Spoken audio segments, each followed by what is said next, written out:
الحمد للہ وحدہ والصلاة والسلام علی من لا نبی بعدہ وبعد۔ محترم حضرات، یہ ذی الحجہ کا موسم ہے، اس کے اندر حج اور قربانیوں کا وقت ہے۔ ایسے وقت میں جبکہ ہماری شریعت نے حج اور خاص طور سے قربانی کو مشروع قرار دیا ہے، ایک شخصیت کی یاد ضرور آتی ہے جس کا ذکر قرآن مجید اور احادیث کے نصوص میں بکثرت موجود ہے، اور وہ شخصیت ہے اللہ کے نبی اور رسول ابراہیم علیہ السلام۔ آپ کی دعوت اور خاص طور سے دعوت توحید داعیوں کے لیے ایک مثال ہے۔ آپ کا صبر کرنے والوں کے لیے بہترین مثال ہے۔ آپ کی استقامت سیدھی راہ پر چلنے والوں کے لیے ایک نمونہ ہے، ایک آئیڈیل ہے۔ فکر و ذہن کی سلامتی، قوت استدلال و بیان، صبر و ثبات اور توکل علی اللہ کی بہترین مثالیں ابراہیم علیہ السلام کی زندگی میں ملتی ہیں۔ ابراہیم علیہ السلام کا ذکر اللہ تبارک و تعالیٰ نے قرآن مجید کے اندر مختلف انداز و اسلوب میں کیا ہے، جو حق کو پہنچانے، باطل کو رد کرنے، حسن سلوک، امر بالمعروف، نہی عن المنکر، بھلائی کا حکم دینا، برائیوں سے روکنا، اور اس راہ میں پیش آنے والے ہر قسم کے مشاکل اور مصائب اور ان پر صبر اور توکل کی بہترین عکاس ہے ابراہیم علیہ السلام کی زندگی۔ اللہ تعالیٰ آپ کی ثبات قدمی کا صلہ دیتے ہوئے متقیوں کا امام بنا دیتا ہے۔ فرماتا ہے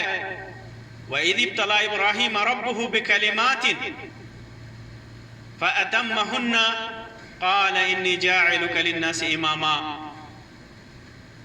ابراہیم علیہ السلام کو ان کے رب نے کئی باتوں سے آزمایا، کئی مرتبے آزمایا، اور انہوں نے ساری آزمائشوں کو پورا کر دیا، سارے امتحانات کو پاس کر گئے، تو اللہ تبارک و تعالیٰ نے فرمایا کہ میں تمہیں لوگوں کا امام بنا دوں گا۔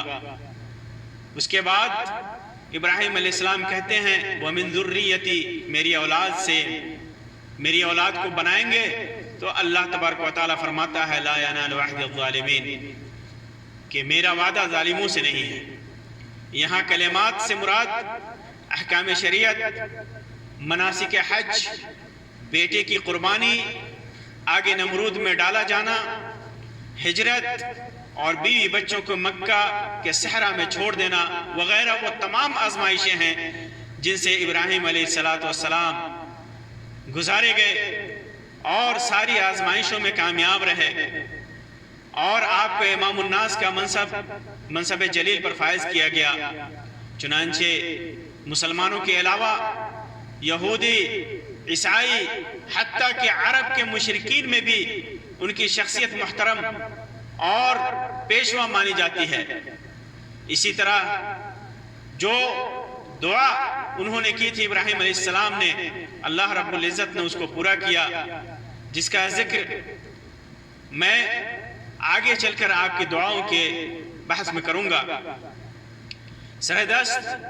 آپ ابراہیم علیہ السلام کی فکر کی اور ذہن کی سلامتی کے بارے میں معلومات حاصل کیجئے۔ کسی بھی انسان کے لیے ذہن و فکر کی سلامتی سب سے اہم اور بنیادی امر ہے، کیونکہ جب تک انسان کی سمجھ اللہ رب العزت کے مطالبات کے مطابق نہ ہو، اس کے نزدیک اس کی حیثیت اور اس کے اعمال پرے کاہ کے برابر بھی نہیں۔ ایک مچھر اور ایک مکھی کے پر کے برابر بھی اس کی حیثیت نہیں، بلکہ انہیں ایسے انسان کو جن کی سمجھ اور جن کا عقل اور جن کے فکر سلامت نہ ہو، ان کو بے عقل جانوروں سے بھی بدتر اللہ تبارک و تعالیٰ نے قرار دیا ہے۔ فرماتا ہے وَلَقَدْ ذَرَأْنَا لِجَهَنَّمَ كَثِيرًا مِنَ الْجِنِّ وَالْإِنسِ لَهُمْ قُلُوبٌ لَا يَفْقَهُونَ بِهَا وَلَهُمْ أَعْيُنٌ لَا يُبْصِرُونَ بِهَا وَلَهُمْ آذَانٌ لَا يَسْمَعُونَ بِهَا أُولَئِكَ كَالْأَنْعَامِ بَلْ هُمْ أَضَلُّ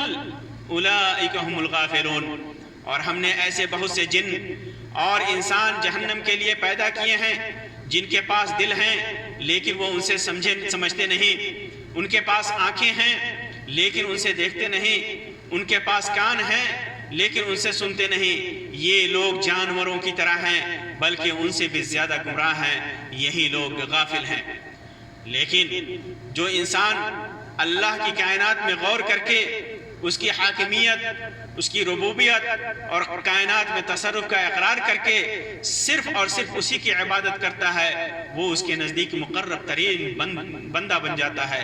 ابراہیم علیہ السلام کی اسی خوبی کا تذکرہ کرتے ہوئے اللہ تبارک و تعالیٰ فرماتا ہے فَلَمَّا جَنَّ عَلَيْهِ اللَّيْلُ رَأَىٰ كَوْكَبًا، جب رات ہوئی تو دیکھا ستارے کو، قَالَ هَٰذَا رَبِّي، کہا کہ یہ میرا رب ہے۔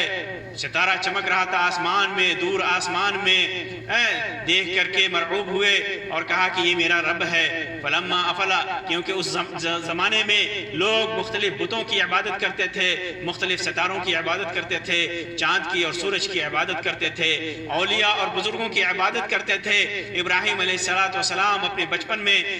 یہ جب اللہ تبارک و تعالیٰ نے فکر سلیم دیا، رات ہوئی دیکھتے ہیں کہ ستارے چمک رہے ہیں، کہا ہاذا ربی، یہ میرا رب ہے۔ فلما افلا، لیکن جب وہ ستارے ڈوب گئے تو کہا لا احب الافلین، جو ڈوب جاتا ہے وہ رب کیسے ہو سکتا ہے، میں ڈوبنے والوں کو پسند نہیں کرتا۔ پھر اس کے بعد فلما رأى القمر بازغا، چاند کو نکلتے ہوئے دیکھا، نکلا ہوا، تو کہا کہ ھذا ربی، یہ میرا رب ہے۔ فلما افلا، لیکن جب چاند بھی ڈوب گیا، قالا، تو کہتے ہیں کہ لئن لم يهدني ربي لأكونن من القوم الظالمین، اگر اللہ تبارک و تعالیٰ مجھے ہدایت نہ دے تو میں ظالم لوگوں میں سے ہو جاؤں گا، گمراہ لوگوں میں سے ہو جاؤں گا، بھٹکے ہوئے لوگوں میں سے ہو جاؤں گا۔ فلما رأى الشمس بازغة قال هذا ربي هذا اکبر، پھر جب سورج کو دیکھا چمکتے ہوئے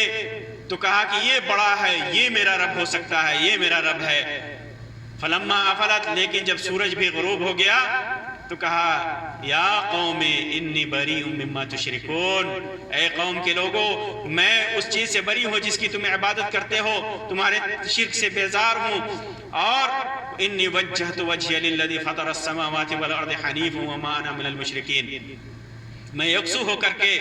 اپنا رخ اس کی طرف کرتا ہوں جس نے آسمانوں اور زمین کو پیدا کیا، اور میں شرک کرنے والوں میں سے نہیں ہوں۔ اسی وجہ سے ابراہیم علیہ السلام کے فکر کی سلامتی، اپنے ذہن کی حفاظت کی وجہ سے اللہ تبارک و تعالیٰ نے انہیں امام بنا دیا۔ اب دور مرحلہ آتا ہے دعوت کا اور قوم سے مناظرے کا، مباحثے کا۔ جب یہ یقین ہو گیا کہ رب اس کے علاوہ کوئی ہو ہی نہیں سکتا جو ان ساری چیزوں کا پیدا کرنے والا ہے، ان ساری چیزوں کا خالق ہے، یہ ڈوبنے والے، یہ ختم ہونے والے ہمارا رب، میرا رب ہو ہی نہیں سکتا، جب یہ یقین ہو گیا تو وہ مرحلہ آتا ہے جب اپنی موہوبی ذہنی صلاحیتوں کے ذریعے اس بات سے واقف ہو گئے کہ رب السماوات والارض کے علاوہ کائنات میں کسی کو تصرف کا حق حاصل نہیں، اس کے علاوہ کوئی بھی ذات عبادت کی مستحق نہیں ہو سکتی۔ تو چنانچہ ہزاروں کی تعداد میں موجود معبودان جن کو لوگوں نے اپنے ہاتھوں سے بنا لیا ہے، وہ خود اتنے بے بس ہیں کہ اپنے اوپر بیٹھی گندی مکھی کو بھی نہیں بھگا سکتے، اور نہ ہی وہ اپنی خود مدد کر سکتے ہیں، تو کس طرح وہ دوسرے کی مدد کے لائق ہو سکتے ہیں؟ جب وہ خود اپنی مدد نہیں کر سکتے تو کیسے دوسروں کی مدد کر سکتے ہیں؟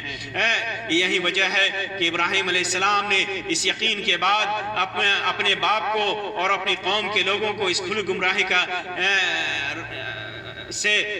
کے خلاف سمجھانا شروع کیا، ان کا رد شروع کیا، اور نہایت ہی مدبرانہ انداز میں اپنی دعوت شروع کی، اور سب سے پہلے دعوت کی شروعات اپنے باپ سے کی۔ اللہ تعالیٰ اس کی تصویر کشی کرتے ہوئے فرماتا ہے وَإِذْ قَالَ إِبْرَاهِيمُ لِأَبِيهِ آزَرَ أَتَتَّخِذُ أَصْنَامًا آلِهَةً إِنِّي أَرَاكَ وَقَوْمَكَ فِي ضَلَالٍ مُبِينٍ۔ اور جب ابراہیم نے اپنے باپ آزر سے کہا کہ تو بتوں کی کو معبود قرار دیتا ہے، بے شک تم کو اور تیری ساری قوم کو صریح گمراہی میں دیکھتا ہوں۔ ابراہیم علیہ السلام کا اپنے باپ کی مشفقانہ دعوت کے اسلوب کا بیان کرتے ہوئے اللہ تعالیٰ فرماتا ہے اذ قال لأبیہ یا ابت لم تعبد ما لا يسمع ولا يبصر ولا يغنی عنک شیئا۔ اے ابا جان آپ ایسی چیز کی عبادت کیوں کرتے ہیں، ایسی چیز کی پوجا کیوں کرتے ہیں جو نہ سنتا ہے نہ دیکھتا ہے اور نہ کچھ مدد پہنچا سکتا ہے، جو نہ آپ کو بے نیاز کر سکتا ہے۔ یا ابت انی قد جاءنی من العلم ما لم یأتک فاتبعنی اہدک صراطا سویا۔ اے ابا جان میرے پاس وہ علم آیا ہے جو آپ کے پاس نہیں آیا ہے، آپ میری بات مانیے، میں آپ کو سیدھے راستے پہ لے چلوں گا۔ یا ابت لا تعبد الشیطان، اے ابا جان آپ شیطان کی عبادت مت کیجئے، شیطان کی پیروی مت کیجئے، ان الشیطان کان للرحمن عصیا، شیطان تو اللہ تبارک و تعالیٰ کا نافرمان ہے۔ یا ابت انی اخاف ان یمسک عذاب من الرحمن فتکون للشیطان ولیا۔ اے ابا جان اگر آپ اپنے راستے پہ قائم رہے، بتوں کی پوجا کرتے رہے، اس راستے پہ چلتے رہے، تو مجھے ڈر ہے کہ اللہ تبارک و تعالیٰ جو بہت زیادہ مہربان ہے، جو رحمان ہے،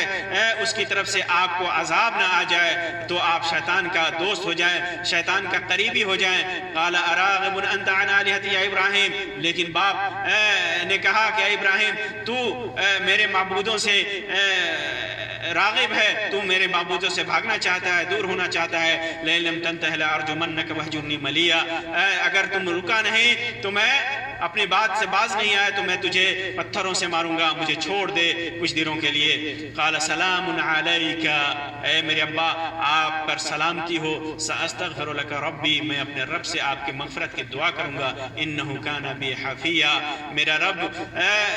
مجھ پر بہت مہربان ہے، اور اس کے ساتھ ساتھ میں تمہیں بھی وَأَعْتَزِلُكُمْ وما تدعون من دون اللہ وادعو ربی عسى ان اللہ اکون بدعاء ربی شقیا، اور میں تو تمہیں بھی اور جن کو تم اللہ کے سوا پکارتے ہو انہیں بھی سب کو چھوڑ رہا ہوں، اور صرف اپنے پروردگار کو پکارتا رہوں گا، جو پروردگار مجھے یقین ہے کہ جو بھی اس سے دعا مانگوں گا وہ مجھے محروم نہیں کرے گا، مجھے مایوس نہیں کرے گا۔ پھر اس ابراہیم علیہ السلام کی دعوت باپ کے ساتھ ساتھ اپنی قوم کے لیے شروع ہوتی ہے۔ وہاں سے مختلف انداز میں ان سے سوالات کرتے ہیں، قوم سے پوچھتے ہیں، جب دیکھتے ہیں کہ قوم کے لوگ بتوں کے سامنے جھکتے ہیں، بتوں کی عبادت کر رہے ہیں، تو پوچھتے ہیں ما هذه التماثيل التي انتم لها عاكفون، یہ مورتیاں جن کے تم مجاور بنے ہوئے ہو یہ کیا ہیں، ان کی حیثیت کیا ہے، کیا یہ کیسی طاقت رکھتے ہیں؟ تو ان سب نے جواب دیا وجدنا آباءنا لها عابدین، یہ کفار و مشرکین اور بھٹکے ہوئے لوگوں کی پرانی عادت ہے کہ باپ دادا کی تقلید میں وہ دین کو بھول جاتے ہیں، شریعت کو بھول جاتے ہیں، حق کو بھول جاتے ہیں، سوچنے اور سمجھنے کی قوت سے مایوس ہو جاتے ہیں۔ وہی جواب انہوں نے دیا وجدنا آباءنا لها عابدین، ہم اپنے باپ دادا کو انہی کی عبادت کرتے ہوئے پائے، اسی وجہ سے ہم ان کی عبادت کرتے ہیں۔ پھر ابراہیم علیہ السلام ان پر نقد کرتے ہوئے کہتے ہیں لقد کنتم انتم وآباؤکم فی ضلال مبین، تم اور تمہارے باپ دادا سب یقیناً کھلی گمراہی میں مبتلا رہے۔ پھر قوم کے لوگوں کا جواب ہوتا ہے اجئتنا بالحق ام انت من اللاعبین، آپ ہمارے پاس سچ مچ حق لے کر کے آئے ہیں یا یوں ہی مذاق کر رہے ہیں؟ پھر نہایت ہی بلیغانہ انداز میں ابراہیم علیہ السلام ان کو توحید کی حقیقت کو سمجھاتے ہوئے کہتے ہیں وَرَبُّكُمْ وَرَبُّ رَبُّ السَّمَاوَاتِ وَالْأَرْضِ الَّذِي فَطَرَهُنَّ وَأَنَا عَلَى ذَلِكُمْ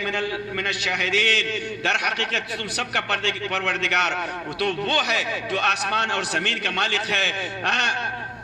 جس نے انہیں پیدا کیا اور مجھے اس پر اس کا پورا مشاہدہ ہے۔ پھر جب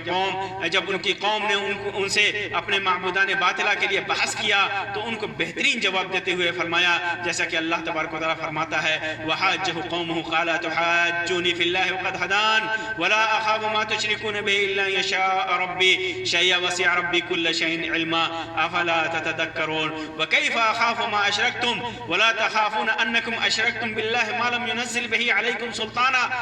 فَأَيُّ الْفَرِيقَيْنِ أَحَقُّ بِالْأَمْنِ إِن كُنتُمْ تعلمون۔ اور ان کی قوم نے ان سے حجت کرنا شروع کر دیا، بحث کرنا شروع کر دیا، تو انہوں نے فرمایا کہ تم اللہ کے معاملے میں مجھ سے حجت کرتے ہو، اللہ کے معاملے میں بحث کرتے ہو، اللہ حالانکہ اس نے مجھے سیدھی راستے پر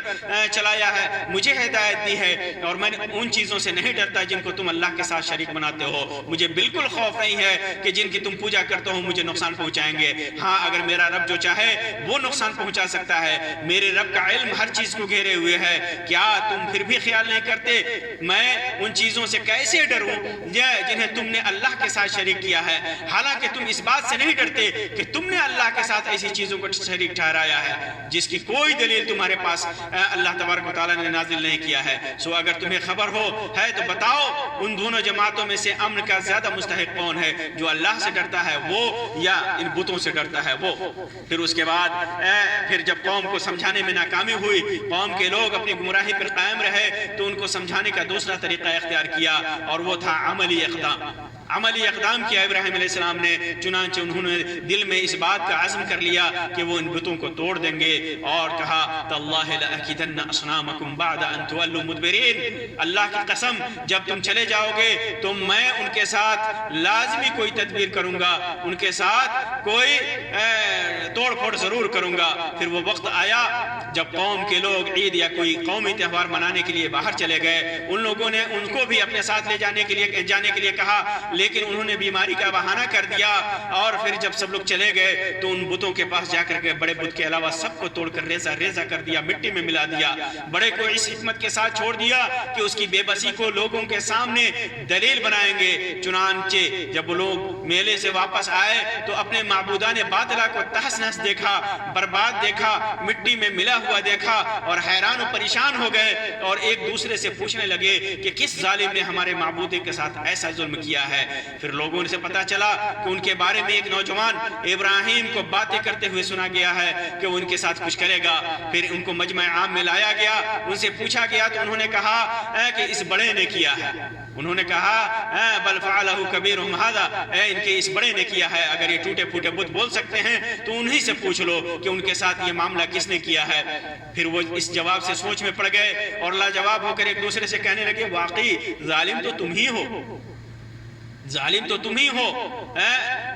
جو اپنی جان بچانے پر اور نقصان پہنچانے والے کا ہاتھ پکڑنے پر قادر نہیں، وہ مستحق عبادت کیوں کر ہو سکتا ہے۔ آپس میں ایک دوسرے سے باتیں کرنے لگے، تھوڑی دیر کے لیے ان کے دل میں یہ بات آئی، لیکن پھر بھی وہ اپنے شرک و کفر پر لوٹ گئے اور کہنے لگے ابراہیم تو اچھی طرح جانتا ہے کہ یہ بولنے کی طاقت سے محروم ہے، پھر ہم کیسے ان سے پوچھ سکتے ہیں۔ تو اللہ کے خلیل نے اسی وقت فرمایا، اسی وقت ان سے کہا افتعبدون من دون اللہ ما لا ينفعكم شيئا ولا يضركم اف لكم ولما تعبدون من دون الله افلا تعقلون اف لكم ولما تعبدون من دون الله افلا تعقلون۔ افسوس، کیا تم لوگ اللہ کے علاوہ ان کی عبادت کرتے ہو جو نہ تمہیں کچھ نفع پہنچا سکتے ہیں اور نہ نقصان تم پر اور ان پر جن کو چھوڑ کر اللہ کے علاوہ جن کو اللہ کو چھوڑ کر تم جن کی عبادت کرتے ہو تف ہے، کیا تمہیں اتنی بھی عقل نہیں ہے؟ پھر اس کے بعد وہ وقت آتا ہے کہ جب یہ معاملہ حاکم وقت کے پاس نمرود کے پاس پہنچتا ہے اور وہ مناظرہ کرتا ہے، ان سے بحث کرتا ہے، اور پھر آزمائشوں کی شروعات ہوتی ہے۔ ابراہیم علیہ السلام پر مصیبتوں کی شروعات ہوتی ہے، آزمائشوں کی شروعات ہوتی ہے۔ حاکم نمرود جو خود کو رب اور کائنات میں تصرف کا اہل سمجھتا تھا، اسے جب ابراہیم علیہ السلام کی دعوت کا پتہ چلا تو اس کا غصہ ہونا بدیہی تھا۔ پھر جب ابراہیم علیہ السلام کو اس کے پاس لایا گیا تو اس نے اپنی دعوی ربوبیت کے ثبوت کے لیے آپ سے مناظرہ شروع کر دیا اور کہا، اس کا نقشہ اللہ تبارک و تعالیٰ کھینچتے ہوئے کہتا ہے کہ کہا الم تر، اس نے کہا اذ قال ابراہیم ربی الذی یحیی ویمیت، بحث کیا کہ حجت کی کہ تمہارا رب کون ہے، تو کہا ربی الذی یحیی و یمیت، میرا رب تو وہ ہے جو زندہ بھی کرتا ہے، زندہ رکھتا ہے، جلاتا ہے، و یمیت اور مارتا ہے، موت دیتا ہے۔ کہا انا احیی و امیت، کہا کہ میں بھی مارتا ہوں، جلاتا ہوں، کسی کو قتل کر دیتا ہوں، کسی کو زندہ رکھتا ہوں، جو سزا کا مستحق ہے، موت کا استحقاق اس کے مستحق ہے، اسے چھوڑ دیتا ہوں تو زندہ رہتا ہے، اور جو بے قصور ہے اس کو بھی مار کر کے میں زندہ موت دے دیتا ہوں۔ تو ابراہیم علیہ السلام نے کہا کہ ٹھیک ہے، تو ابراہیم علیہ السلام نے کہا فَإِنَّ اللَّهَ يَأْتِي بِالشَّمْسِ مِنَ الْمَشْرِقِ فَأْتِي بِهَا مِنَ الْمَغْرِبِ، میرا اللہ تبارک و تعالی سورج کو پورب سے نکالتا ہے تو پچھم سے نکال کر کے دکھلا، بتا سورج کے اگر تمہارا تصرف ہے کائنات کے اندر، تم کچھ طاقت رکھتے ہو، تم رب ہو، تو میرا رب تو سورج کو پورب سے نکالتا ہے تو پچھم سے نکال کر کے دکھا۔ فَبُهِتَ الَّذِي كَفَرَ، بھونچکا رہ گیا یہ کافر، یہ نمرود بھونچکا رہ گیا اور حیران و پریشان رہ گیا۔ وَاللَّهُ لَا يَهْدِي الْقَوْمَ الظَّالِمِينَ، اللہ تبارک و تعالی ظلم کرنے والی قوم کو ہدایت نہیں دیتا۔ پھر اس کے بعد ابراہیم علیہ السلام کے اوپر جو قربانی دی دعوت توحید کے راہ میں، اس وقت وہ اس قربانی کی شروعات ہوتی ہے۔ پہلی قربانی جو ابراہیم علیہ السلام نے دی توحید کی راہ میں، اللہ تبارک و تعالیٰ کے دین کی اشاعت میں، اللہ تبارک و تعالیٰ کی توحید کو لوگوں میں پھیلانے کے لیے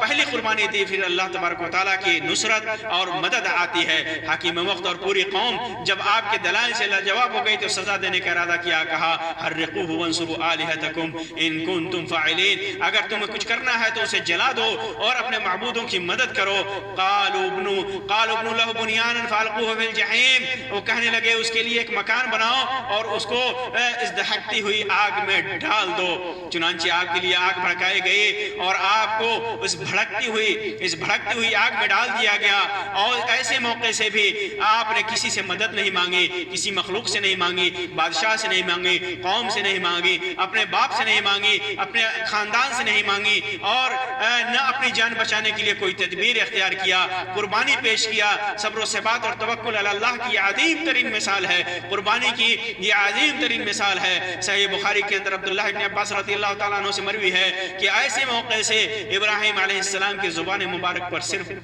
جو کلمہ تھا وہ تھا حسبنا اللہ و نعم الوکیل، یہ آخری جملہ تھا آپ کی زبان پر، حسبنا اللہ و نعم الوکیل، اللہ ہمارے لیے کافی ہے اور وہ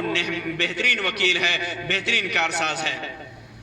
ظاہر ہے یہ جملہ اللہ تبارک و تعالیٰ کو اتنا پسند ہے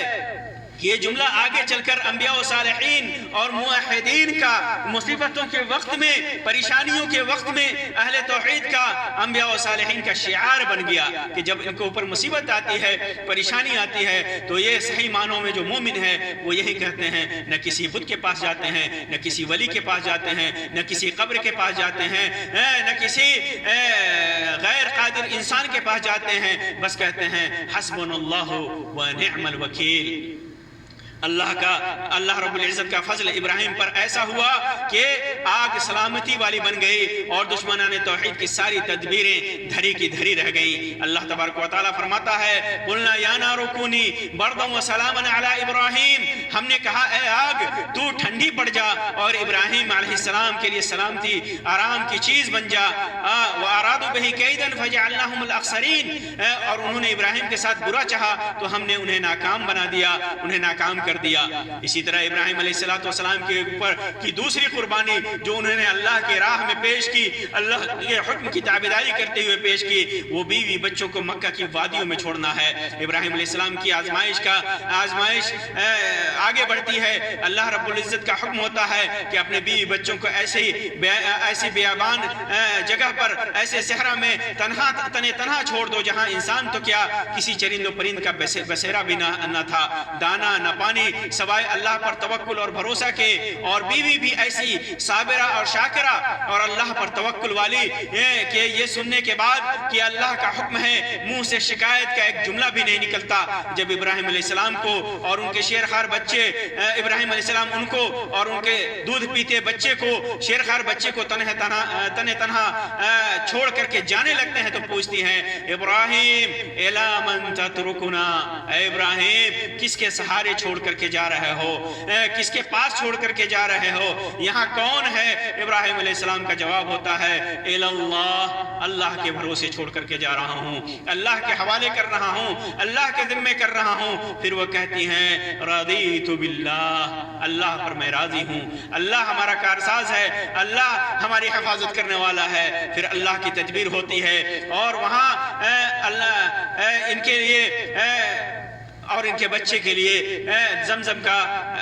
چشمہ جاری ہو جاتا ہے، اور جسے ایک لمبا واقعہ ہے کہ ان کے ساتھ کیا واقعہ ہوا، بچہ کیسے پیاسا ہوتا ہے، ان کا دودھ بچے کو پلانے کے لیے ختم ہو جاتا ہے، اور پھر وہ صفا و مروہ پہاڑی کے درمیان دوڑتی ہے، لیکن پھر بچے کے پاؤں کے پاس اللہ تبارک و تعالی زمزم کا چشمہ جاری کرتا ہے، اور پھر نعمت کا حصول اور نعمت کا وصول ان کے پاس شروع ہو جاتا ہے۔ ابراہیم علیہ السلام اپنی بیوی اور بچے کو اس بیابان میں چھوڑتے وقت دعا کرتے ہیں اللہ تبارک و تعالیٰ سے، ربنا انی اسکنت من ذریتی بواد غیر ذی زرع عند بیتک المحرم ربنا لیقیموا الصلاة فاجعل افئدة من الناس تهوی الیہم وارزقهم من الثمرات لعلهم یشکرون۔ اے میرے رب، میں نے اپنے کچھ اولاد کو اس بے کھیتی والی وادی میں تیرے حرمت والے گھر کے پاس بسائی ہے، اے رب اس لیے کہ وہ نماز قائم رکھیں، پس تو جو کچھ اس کے لوگوں کے دلوں کو کچھ لوگوں کو ان کی طرف مائل کر دے اور انہیں پھلوں کی روزی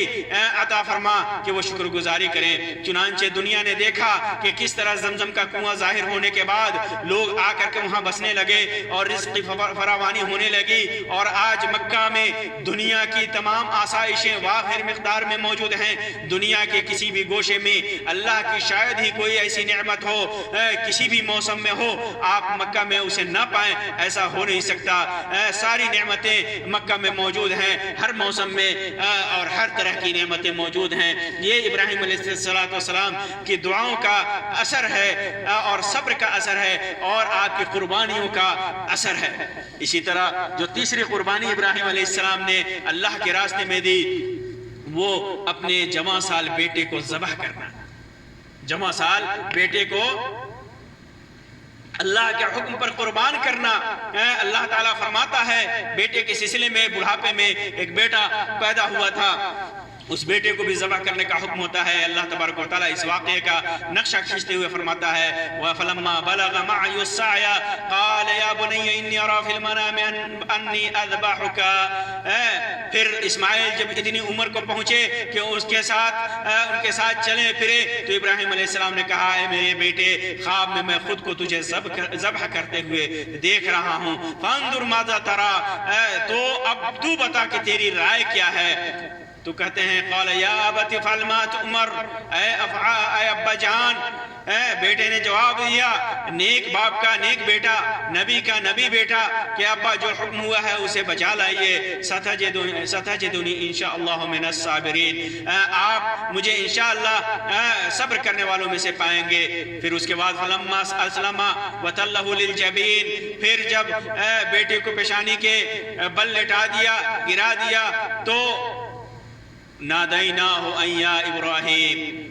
ونادیناہ ان یا ابراہیم، اس قربانی کو قبول کرتے ہوئے اللہ تبارک تعالیٰ کہتا ہے کہ ہم نے پکارا اے ابراہیم لقد صدقت الرؤیا، تو نے خواب کو سچا کر دکھایا، انا کذالک نجزی المحسنین، اسی طرح ہم احسان کرنے والے کو، نیکی کرنے والوں کو بدلہ دیتے ہیں۔ ان ھذا لہو البلاء المبین، یہ در حقیقت کھلا ہوا امتحان تھا، کھلا ہوا امتحان تھا۔ آپ نے خواب میں دیکھا، نبی کا خواب اللہ کی وحی ہوتی ہے، اللہ کا حکم ہوتا ہے، اس وجہ سے ابراہیم علیہ السلام نے اللہ کا حکم جانتے ہوئے اس کو بجا لایا۔ یہ ابراہیم علیہ السلام کی تیسری قربانی تھی جو اللہ کے راستے میں آپ نے پیش کی۔ ابراہیم علیہ السلام پر ان قربانیوں کی وجہ سے بے مثال صبر اور عظیم قربانیوں کا صلہ اللہ تبارک و تعالیٰ نے مختلف آزمائشوں میں کامیابی کے اعتبار ہی سے عطا کیا۔ آئیے ہم دیکھتے ہیں کہ اللہ رب العزت کا انعام آپ پر کیسے ہوا، کون کون سے انعامات اللہ تبارک و تعالیٰ نے آپ پر کیا۔ سب سے پہلا انعام جو اللہ تبارک و تعالیٰ نے کیا کہ آگ ٹھنڈی ہو گئی اور سلامتی اور آرام والی ہو گئی، جیسا کہ اللہ تعالیٰ نے کہا کہ یا نار کونی بردا و سلاما علی ابراہیم، اے آگ تو ابراہیم پر ٹھنڈی ہو جا، سلامتی والی ہو جا، آرام والی ہو جا۔ چنانچہ آگ سلامتی والی ہو گئی، آرام والی ہو گئی۔ اسی طرح اللہ کا انعام ایسا ہوا کہ آپ ان کی اولاد میں سلسلہ نبوت کا جاری ہو گیا، اور نبوت اور رسالت ان کی اولاد میں اللہ تبارک و تعالیٰ نے مختلف نبیوں کو بھیجے۔ جب دعا کیا تھا ابراہیم علیہ السلام نے، ربنا وابعث فیہم رسولا منہم یتلو علیہم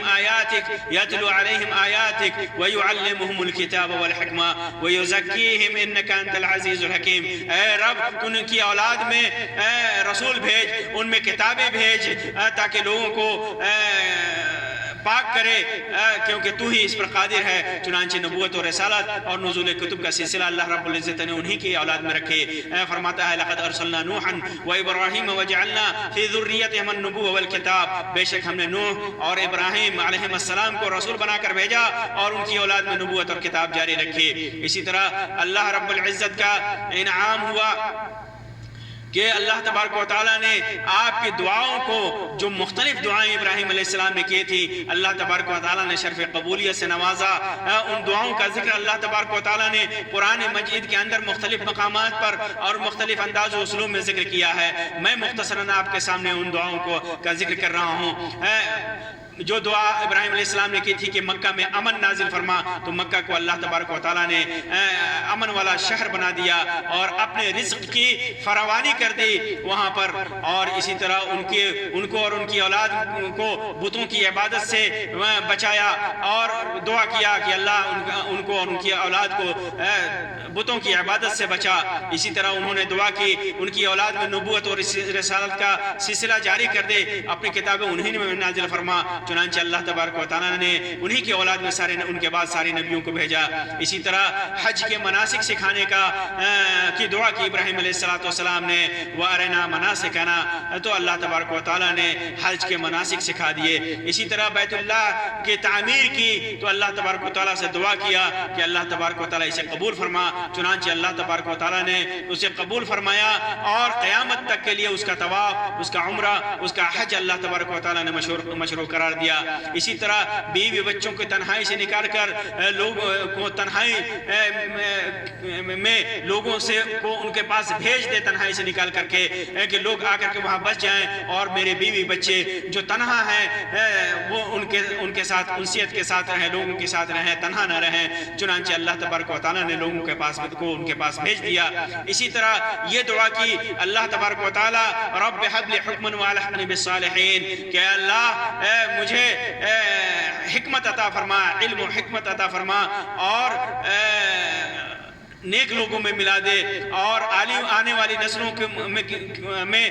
ذکر خیر باقی رکھ، وَاجْعَلْ لِي لِسَانَ صِدْقٍ فِي الْآخِرِينَ، آنے والی نسلوں میں ذکر خیر باقی رکھ۔ چنانچہ ایسا ہی ہوا کہ اللہ تبارک و تعالیٰ نے انہیں علم و حکمت سے نوازا، صالحین کے ساتھ ان کو ملایا، اور ان کا ذکر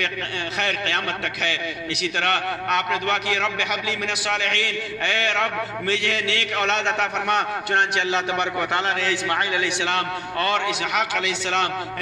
کی صورت میں دو نیک اور نبی اولاد عطا فرمایا۔ اسی طرح اللہ تبارک و تعالیٰ نے کی نعمتوں میں سے ایک نعمت اور انعام میں سے ایک انعام یہ ہے کہ ابراہیم علیہ السلام کی جو ملت تھی، ملت توحید، ملت حنیف، اس کی اتباع کا حکم قیامت تک اللہ تبارک و تعالیٰ نے جاری کر دیا۔ اللہ تبارک و تعالیٰ فرماتا ہے قُلْ صَدَقَ اللَّهُ فَاتَّبِعُوا مِلَّةَ إِبْرَاهِيمَ حَنِيفًا وَمَا كَانَ مِنَ الْمُشْرِكِينَ، کہہ دیجئے کہ اللہ سچا ہے، تم سب ابراہیم کے ملت حنیف کی پیروی کرو جو مشرک نہ تھے۔ نیز فرماتا ہے ثُمَّ أَوْحَيْنَا إِلَيْكَ وَأَنِ اتَّبِعْ مِلَّةَ إِبْرَاهِيمَ حَنِيفًا وما كان من المشركين، پھر ہم نے آپ کی جانب وحی بھیجی کہ آپ ملت ابراہیم حنیف کی پیروی، کہ آپ ملت ابراہیم حنیف کی پیروی کرے جو مشرکوں میں سے نہ تھے۔ پھر اللہ تبارک و تعالیٰ ایک جگہ اور فرماتا ہے وَمَنْ أَحْسَنُ دِينًا مِمَّنْ أَسْلَمَهُ وَجْهَهُ لِلَّهِ وَهُوَ مُحْسِنٌ وَاتَّبَعَ مِلَّةَ إِبْرَاهِيمَ حَنِيفًا، باعتبار دین کے اس سے اچھا کون ہے جو اپنے کو اللہ کے تابع کر دے اور وہ بھی نیکوکار اور ساتھ ہی یکسوئی والے ابراہیم کے دین کی پیروی کر رہا ہو۔ اسی طرح ابراہیم علیہ السلام پر اللہ تبارک و تعالیٰ کا رحم و کرم اور انعام ایسا ہوا کہ ابراہیم علیہ السلام نے آپ کو اپنا خلیل اور دوست بنا لیا. وَاتَّخَذَ اللَّهُ إِبْرَاهِيمَ خَلِيلًا, اللہ نے ابراہیم کو اپنا دوست بنا لیا. اسی طرح آپ کے اوپر آپ کا انعام ایسا ہوا اللہ کا کہ آپ کا ذکر قیامت تک رہے گا, ذکر قیامت تک رہے گا. اللہ تبارک و تعالیٰ فرماتا ہے وَتَرَكْنَا عَلَيْهِ فِي الْآخِرِينَ, اور ہم نے ان کا ذکر خیر پچھلوں میں رکھا. اسی طرح اللہ تبارک و تعالیٰ آپ کا ذکر کس طرح پچھلوں میں رکھا, اس کا بھی مختصراً آپ اس کو بھی ملاحظہ کریں کہ اللہ تبارک و تعالیٰ حج و عمرے کے ذریعے ذکر خیر رکھا. فرمایا کہ وَأَذِّنْ فِي النَّاسِ بِالْحَجِّ يَأْتُوكَ رِجَالًا وَعَلَى كُلِّ ضَامِرٍ يَأْتِينَ مِنْ كُلِّ فَجٍّ عَمِيقٍ. لو ابراہیم لوگوں میں حج کی منادی کر دیجئے, لوگ آپ کے پاس پیادہ بھی آئیں گے, پیدل بھی آئیں گے, اور دبلے پتلے اونٹوں پر بھی دور دراز کی تمام راہوں سے آئیں گے. اسی طرح اللہ تعالیٰ فرماتا ہے إِنَّا أَوَّلَ بَيْتٍ وُضِعَ لِلنَّاسِ لَلَّذِي بِبَكَّةَ مبارک وہدی للعالمین. اللہ کا پہلا گھر جو لوگوں کے لیے بنایا گیا وہی ہے جو مکہ میں ہے, جو تمام دنیا کے لیے ہدی للعالمین, مبارکن ہدی للعالمین, برکت والا اور ہدایت والا ہے. فیہ آیات بینات مقام ابراہیم, جس میں کھلی کھلی نشانیاں ہیں. مقام ابراہیم مقام ابراہیم ہے. ومن دخلہ کان آمنا, جو اس میں آ جائے, جو اس میں داخل ہو جائے تو امن والا ہو جاتا ہے. وَعَلِلَّهِ عَلَى النَّاسِ حِجُّ الْبَيْتِ مَنِ اسْتَطَاعَ إِلَيْهِ سَبِيلًا, جو قیامت تک جو حج کی طاقت رکھتا ہو, راہ پا سکتا ہو, اس کے اوپر اللہ تبارک و تعالیٰ نے حج کو فرض کر دیا. اسی طرح اللہ تبارک و تعالیٰ نے آپ کا ذکر خیر, ابراہیم علیہ السلام کا ذکر خیر قربانی کے ذریعے رکھا. اللہ تعالیٰ فرماتا ہے وَفَدَيْنَاهُ بِذِبْحٍ عَظِيمٍ. جب اسماعیل علیہ السلام کو ذبح کرنے گئے تو اللہ تبارک و تعالیٰ نے کہا کہ تو نے خواب کو سچ کر دکھایا, تو آزمائش میں پاس ہو گئے. وَفَدَيْنَاهُ بِذِبْحٍ عَظِيمٍ, اور ہم نے ایک بڑا ذبیحہ اس کے فدیہ میں دے دیا. وَتَرَكْنَا عَلَيْهِ فِي الْآخِرِينَ, اور ہم نے ان کا ذکر خیر پچھلوں میں رکھا. اسی طرح آپ کا ذکر خیر قیامت تک درود و سلام کے ذریعے بھی ہوتا ہے. دنیا کا ہر مسلمان جب نماز پڑھتا ہے تو اس میں درود و سلام پڑھتا ہے. اللہ کے رسول صلی اللہ علیہ وسلم نے درود و سلام سکھایا ہے, اور اس کے اندر ابراہیم علیہ السلام کے ذکر کی وجہ سے اسے درود ابراہیم کے نام سے ہم جانتے ہیں. اور یہ ذکر اس وقت تک رہے گا جب تک دنیا رہے گی اور مسلمان اس درود و سلام کا ورد کرتے رہیں گے. مختلف الفاظ میں حدیثوں میں ذکر ہے. میں دو الفاظ کا ذکر کروں گا جو بخاری کے اندر ہے. اللہ کے رسول صلی اللہ علیہ وسلم سے درود ابراہیمی کا ذکر ہے. اللہم صلی علی محمد وعلی آل محمد کما صلیت علی ابراہیم وعلی آل ابراہیم انکا حمید مجید. اللہم بارک علی محمد وعلی آل محمد کما بارکت علی ابراہیم وعلی آل ابراہیم انکا حمید مجید. اسی طرح دوسرا صیغہ ہے اللہم صلی علی محمد وازواجہ وذریتہ کما صلیت علی ابراہیم وبارک علی محمد وازواجہ وذریتہ کما بارکت علی ابراہیم انکا حمید مجید. یہ درود کے الفاظ ہیں. اسی طرح قرآن مجید میں تلاوت کے ذریعے آپ کا ذکر خیر قیامت تک ہوتا رہے گا. قرآن کریم کے اندر اللہ تبارک و تعالیٰ نے مختلف مقامات پر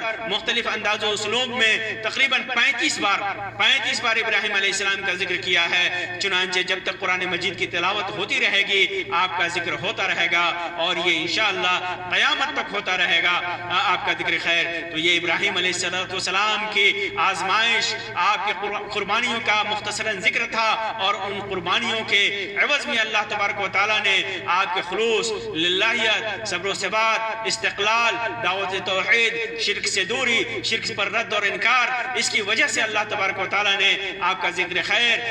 کیا, اور آپ کے اوپر جو انعام کیا اس کا مختصراً ذکر تھا, جس کے اندر ہمارے لیے نصیحت ہے, جو ہمارے لیے اسوہ ہے, نمونہ ہے. اس کے ساتھ ساتھ ہمارے سامنے جو قربانی کے ایام ہیں, ضرور بضرور ان قربانیوں کے علاوہ دیگر ایام میں بھی اپنے نفس اور جان, مال, ہر چیز کی قربانی اللہ کے راستے میں پیش کرتے رہیں. اللہ تبارک و تعالیٰ سے دعا ہے کہ اللہ تبارک و تعالیٰ ہمیں ہر اعتبار سے اپنے راہ میں ہماری قربانیوں کو قبول فرمائے. ہمیں جب آزمائش میں مبتلا کرے تو اس آزمائش میں ہمیں کامیاب کرے. اللہ تبارک و تعالیٰ ہمارے نیکیوں کو قبولیت سے سرفراز فرمائے, اور اللہ تبارک و تعالیٰ